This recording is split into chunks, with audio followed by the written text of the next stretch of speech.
Bonjour. C'est aux adhérents, aux militants et aux sympathisants de l'UPR que je m'adresse aujourd'hui. Tout d'abord, je voulais remercier Stanislas Bartkowiak qui m'accueille ici pour faire cette déclaration et qui est délégué départemental de l'Indre-et-Loire. Et je voulais remercier Jacques Charpentier qui est derrière la caméra et qui est délégué régional du Centre Val-de-Loire. Pourquoi ? Parce que j'ai voulu que cette déclaration parte justement de la base militante.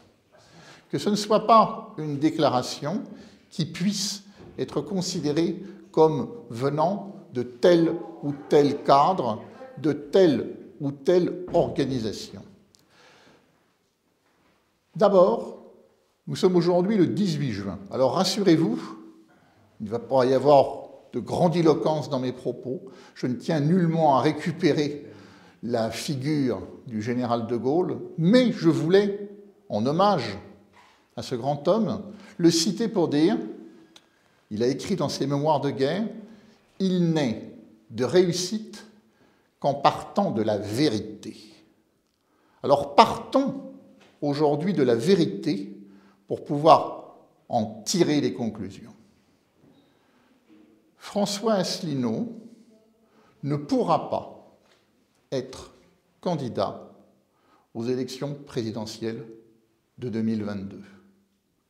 Il n'obtiendra pas les 500 signatures, qu'il soit innocent ou coupable. Je le regrette, mais c'est ainsi. Donc, nous devons réorganiser notre stratégie. Et c'est la raison pour laquelle je me porte candidat aujourd'hui à la présidence de l'UPR, à la présidence de l'Union populaire républicaine. Pourquoi ? Eh bien, nous devons faire exactement ce que Nigel Farage a obtenu au Royaume-Uni.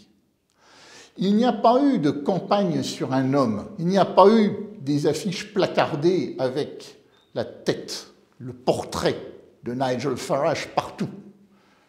Il y a eu la volonté de dire référendum, référendum, référendum. Et c'est par un référendum que nous sortirons de l'Union européenne. Ce référendum, d'ailleurs, est obligatoire. François Asselineau nous a dit que son éventuelle élection présidentielle en 2017 valait mandat pour appliquer l'article 50. Mais non. L'article 88 de la Constitution française, que connaît parfaitement François Asselineau, stipule que nous faisons partie de l'Union européenne. Il faut donc, dans tous les cas de figure, modifier la Constitution française pour modifier l'article 88. Or, cette modification de la Constitution ne peut intervenir que par la révision constitutionnelle par le Congrès ou par un référendum.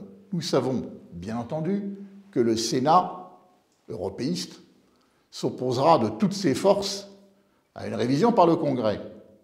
Donc, il faut obtenir un référendum. Qu'il y ait un président frexiteur ou non. David Cameron n'était pas particulièrement pour le Brexit. C'est parce qu'il y a eu une pression populaire par, justement, l'action de l'UKIP puis du Brexit Party pour pouvoir obtenir ce référendum. Eh bien, imaginons que sur les murs de France, au lieu d'avoir le portrait de François Asselineau que nous avons tous collé, nous ayons eu référendum, référendum, référendum en déclinant, bien entendu, toutes les raisons pour lesquelles il est obligatoire. Rappelez-vous nos campagnes d'affichage. Nous avons eu de nombreuses campagnes avec le portrait de François Asselineau. Mais celle qui a le mieux marché, celle qui a été la plus appréciée et par les militants, et aussi par ceux qui nous ont rejoints, c'était la campagne « Maintenant vous savez ». Il y avait du contenu sur ces affiches. Eh bien, avec ce même contenu, nous pouvons réussir à expliquer à l'ensemble de la population française qu'il faut un référendum pour sortir de l'Union européenne et à nous rejoindre.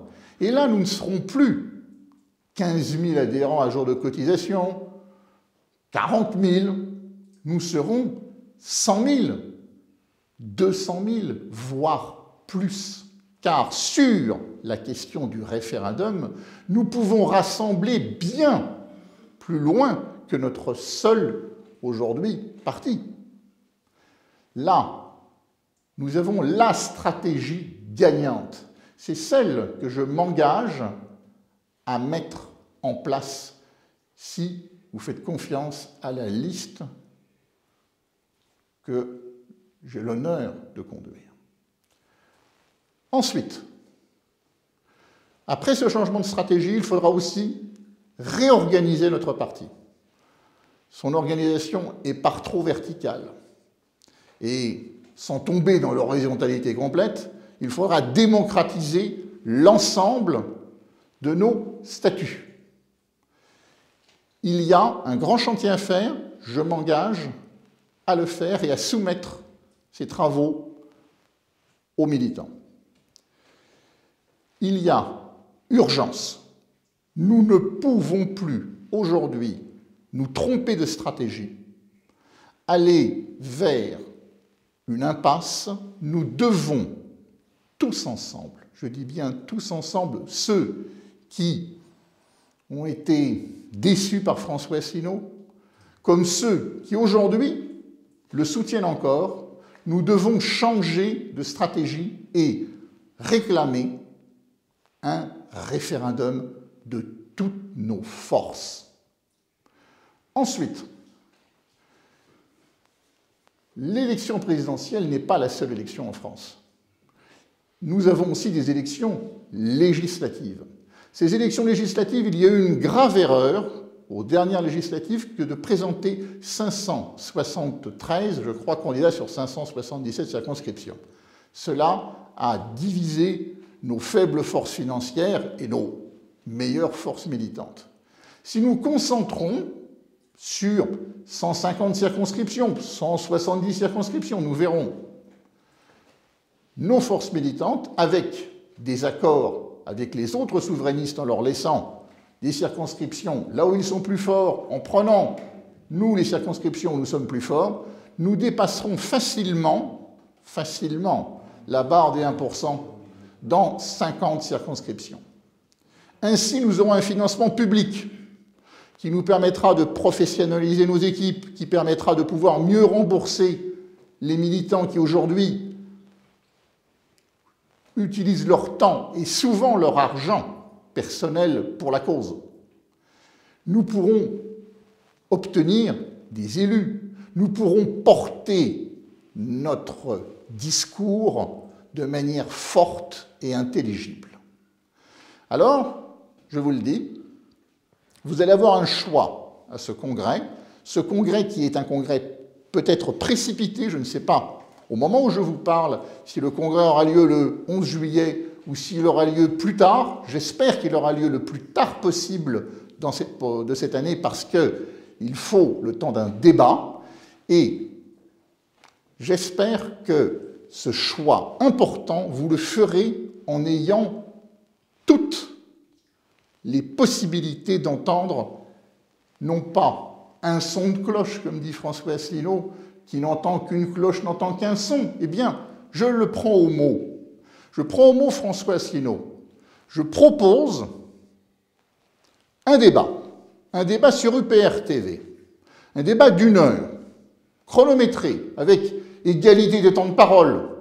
Il n'est pas question de laisser à François Asselineau 55 minutes pour parler 1 minute.